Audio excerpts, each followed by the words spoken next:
Viewing surface texture in OmniSurf 3D is almost the best way to explore and share it. But there is one step further you can go, and that's to actually hold the surface in your hand. The good news is that you can do that too. OmniSurf 3D lets you 3D print samples of your surface right from the program. This is the Peak Hone dataset from our surface library. I removed a cylinder geometry and applied an 8-micron robust filter to set this up. To 3D print it, I choose File, 3D Print, and there's the filter data in the STL generator. Right now, we're printing at 1:1 size, which is only about 0.8 millimeters squared.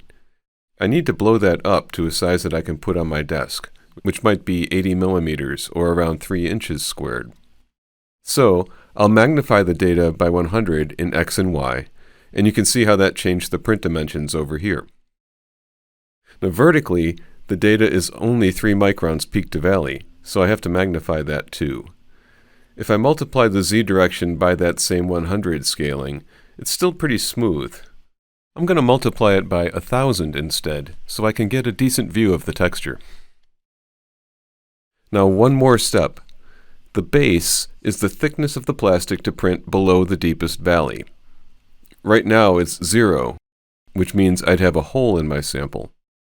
I'm going to add a 4 millimeter base so that I have a nice solid block to put on my desk. Now I can save my 3D model in an STL file, and that's ready for printing.